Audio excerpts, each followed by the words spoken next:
ମାଟିର ହାଣ୍ଡି ବନେଇ ସାରିକି ତାକୁ ପୁଆଣରେ କେମିତି ପୋଡ଼ା ହୁଏ ଦେଖନ୍ତୁ ସାଙ୍ଗମାନେ। ଆଜି ଆମେ ଆସିଛେ ଗୋଟେ ଜାଗାରେ ହାଣ୍ଡି ପୋଡ଼ା ହେଉଛି। ସେ ପୋଡ଼ିବା ପାଇଁ ତାଙ୍କର ପ୍ରୋସେସ୍ ଚାଲୁ କରୁଛନ୍ତି। କେମିତି ମାଟି ହାଣ୍ଡିକୁ ପୋଡ଼ା ହୁଏ ଦେଖନ୍ତୁ। ହାଣ୍ଡି ଗୁଡ଼ାକୁ ଆଗେ ଥାକି କରି ସେ ରଖିଦେଇଛନ୍ତି। ଏଇଥିରେ 30-40ଟା କେତେ ହାଣ୍ଡି ଅଛି।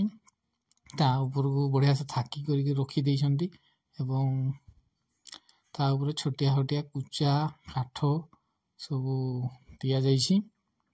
ଏମିତି କାଠ ଆଉ କୁଚା ମାନଙ୍କୁ ଦିଆଯାଉଛି ଦେଖନ୍ତୁ। ଏଟା ବହୁତ କଠିନ କାମ। ଟିକେ ମିଷ୍ଟେକ୍ ହେଲେ ହାଣ୍ଡି ଗୁଡ଼ା ପୋଡ଼ିକି ଭାଙ୍ଗିଯିବ। ସବୁ ପରିଶ୍ରମର ବୃଥା ମାଇଣ୍ଡରେ ଭାସିଯିବ। ସେଥିପାଇଁ ସେ କେତେ କେୟାରଫୁଲି କରୁଛନ୍ତି। କେତେ ଡିଫିକଲ୍ଟ କାମ ଦେଖନ୍ତୁ ସାଙ୍ଗମାନେ।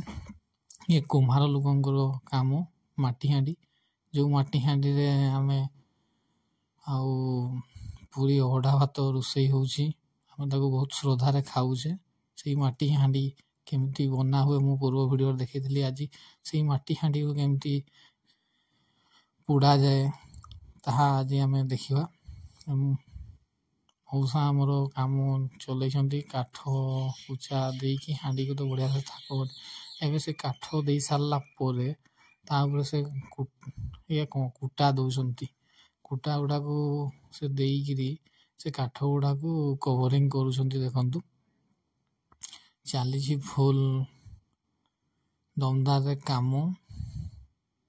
ମୋତେ ତ ଦେଖିକି ଲାଗୁଛି ଇଏ ବହୁତ କେୟାରଫୁଲି କାମ। ନହେଲେ ଟିକେ ମିଷ୍ଟେକ୍ ହେଲେ ହାଣ୍ଡି ଗୁଡ଼ା ସବୁ ପୋଡ଼ିକି ଭାଙ୍ଗିଯିବ।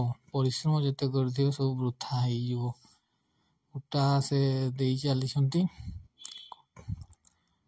କୁଟା ବି ବହୁତ ଲାଗୁଛି ଦେଖନ୍ତୁ। ଭିଡ଼ିଓରେ ଆଗକୁ ଲାଗି ରୁହନ୍ତୁ। କେମିତି କ'ଣ ଫୁଲ୍ ପ୍ରୋସେସ୍ଟା ଦେଖିବା। କେମିତି ସେ ହାଣ୍ଡିକୁ ପୋଡ଼ୁଛନ୍ତି। କୁଟା ସେ ଦେଇ କଭରିଂ କରିଦେଲେ। ଏବେ ସେ ମାଟି ହାଣୁଛନ୍ତି। ଏ ମାଟି ଗୁଡ଼ା ହାଣି ସାରି ସେ କ'ଣ କରୁଛନ୍ତି ଆମେ ଦେଖିବା। ଗୋଟେ ସାଇଡ଼ରେ ଗାତ ଖୋଳିଛନ୍ତି। ସେଥିରେ ମାଟି ସେ ଖୋଡ଼ିକିରି ପକାଉଛନ୍ତି। ମାଟିଟାକୁ ସେ କ'ଣ କରୁଛନ୍ତି ଆମେ ଦେଖିବା। ଆଗକୁ ଭିଡ଼ିଓରେ ଲାଗି ରୁହନ୍ତୁ।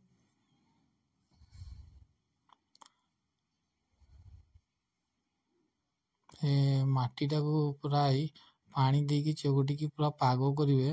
ଆଉ ଯେଉଁଥିରେ ସେ କାଠ ଆଉ ଉପରେ କୁଟା ହେଇଥିଲେ ସେଇ ମାଟିଟାକୁ ସେ ନେଇକିରି ସେଥିରେ ସେ ନେସୁଛନ୍ତି।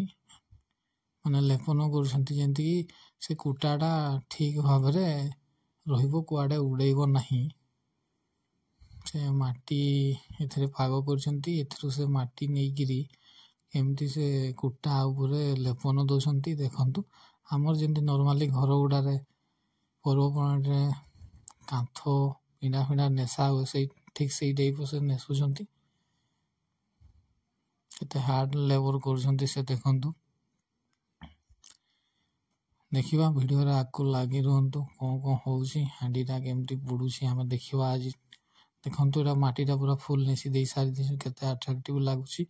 ମାଟିଟା ନେସି ସାରିଲା ପରେ ତା ଉପରେ ପୁଣି ଆଉ ଥରେ ସେ ଅଳ୍ପ ପରିମାଣର କୁଟା ଦେଉଛନ୍ତି। ଯେମିତି କୌଣସି ହୋଲ୍ ନ ରୁହେ। କେତେ ସୁନ୍ଦର ଦେଖାହେଉଛି। କେତେ ମାଟିଟା ନେଇ ସାରିଲା ପରେ କେତେ କୁଡ଼ିଆ ଘର ଟାଇପ୍ର ମାନେ କୁମ୍ଭା ଘର କୁଡ଼ିଆ ଘର ଟାଇପ୍ର ଦେଖାହେଉଛି। କେତେ ସୁନ୍ଦର କେତେ ଆଟ୍ରାକ୍ଟିଭ୍ ଲାଗୁଛି। ଦେଖନ୍ତୁ କେତେ ବିୟୁଟିଫୁଲ୍ ଲାଗୁଛି। ଓ ମାଇ ଗଡ୍। ମାଟି ନେଶା ସରିଯାଇଛି। ବର୍ତ୍ତମାନ ସେ ଚୁଲାରେ କାଠ ଦେଉଛନ୍ତି। ପ୍ରାୟ ଏବେ ଆମର ହାଣ୍ଡି ପୋଡ଼ା ଷ୍ଟାର୍ଟ ହେବ। କାଠ ଦେଉଛନ୍ତି। କାଠ